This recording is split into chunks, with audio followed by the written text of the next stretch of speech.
From Keene in the Shire, the Liberty Media capital of the world, this is Daryl W. Perry, host of FPP Radio News for Thursday, October 12th, 2017. Silver is trading at $17.21 per ounce. Gold is valued at $1,295 per ounce. Bitcoin is trading at 5.6 cents, and the average price of Bitcoin is $5,220.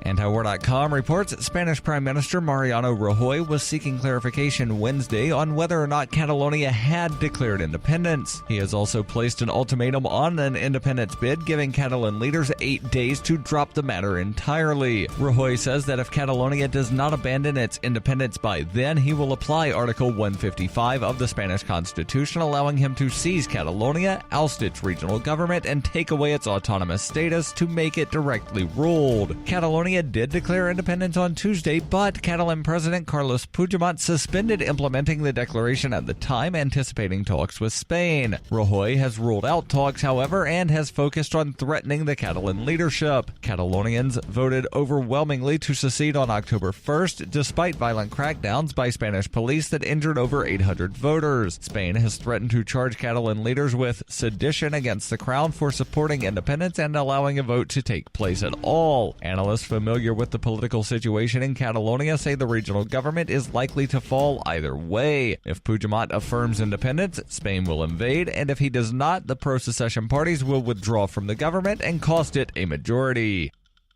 For over 40 years, Robertson Roberts Brokerage has been a trusted source for buying and selling precious metals like gold and silver. And as a Bitcoin-preferred business, Robertson Roberts Brokerage has removed the minimum purchase amount for all orders paid in the digital currency. Call Robertson Roberts Brokerage today for knowledgeable advice on buying and selling precious metals and a forward-thinking approach to new technologies. 800-874-9760 or visit online at rrbi.co.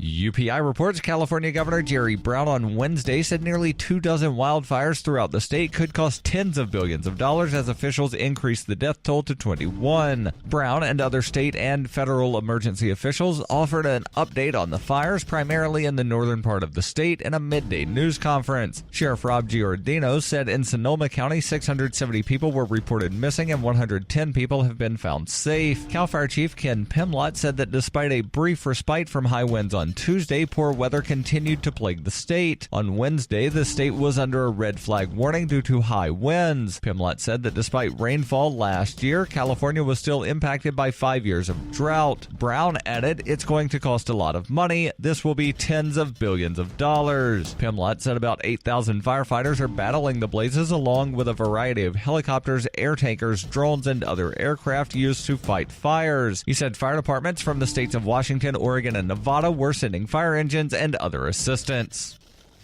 Born into a devastating world and raised among the crowd, the Cloudwalker assumes a new identity and begins the unrelenting quest for truth. In this epic journey, he discovers dark secrets about aspects of his previous life that he once trusted. Through the journal of the Cloudwalker, he shares both the traumatic hardships and the eternal beauties of his experiences. Dear Society by the Cloudwalker is available from Amazon.com and all major bookstores.